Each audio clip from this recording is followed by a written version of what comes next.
Remittance প্রবাহে পাল্টে যাচ্ছে প্রবাসী অধ্যুষিত ফেনী জেলার চিত্র। উৎপাদনমুখী সম্ভাবনাময় নিরাপদ বিনিয়োগের খাত সৃষ্টি না হওয়ায় ভূমি আর আবাসনেই ঝুঁকছেন এই জনপদের মানুষ।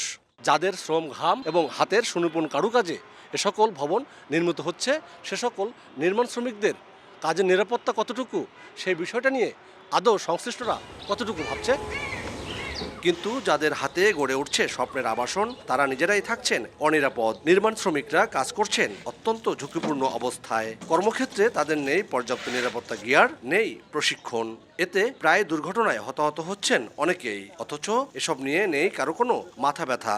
যদি ঠিকাদার এবং কি মালিকে যদি এমন করে সেফটি দেয়, অবশ্যই আমরা সেফটি ব্যবহার করতে বাধ্য। জীবনটা শেষ, বহুলা আন্নাও কাছে ভিক্ষা খুঁজবো। বিদেশে যেখানে একটি পেরেকও নিরাপত্তা ছাড়া ঠোকা হয় না, সেখানে এই জনপদের নির্মাণ কাজে ঝুঁকি যেন স্বাভাবিক নিয়ম। 14-15 বছর কাজ করি, কোনোদিন এগুলি পাইনি। আমাকে কোনো সেফটি বেল এগুলি কিছু নাই। নিরাপত্তার বিষয়টি তদারকি ও তা বাস্তবায়নে গুরুত্ব দেওয়া প্রয়োজন বলে স্বীকার করলেও নানা সীমাবদ্ধতার অজুহাত সংশ্লিষ্টদের। বর্তমানে আমাদের যেহেতু বিগত 2 মাস আমরা সভা করতে পারিনি, নতুন করে কমিটি পুনর্গঠন করে সরকার পরিপত্র জারি করেছে। প্ল্যানগুলি আমরা অ্যাপ্রুভ অথবা রিজেক্ট করার প্রক্রিয়াতে যাব। আইনের কোনো লঙ্ঘনের কারণে যদি কোনো দুর্ঘটনায় কোনো শ্রমিকের প্রাণহানি ঘটে থাকে, তাহলে সেই ক্ষেত্রে দায়ী ব্যক্তি 4 বছর পর্যন্ত কারাদণ্ড অথবা 1 লক্ষ টাকা পর্যন্ত অর্থদণ্ড অথবা উভয় দণ্ডে দণ্ডনীয় হবেন। ফেনী পৌরসভায় 26,000-এর বেশি হোল্ডিং ট্যাক্স প্রদানকারী রয়েছেন, যাদের মধ্যে প্রায় 10,000-ই বহুতল ভবন।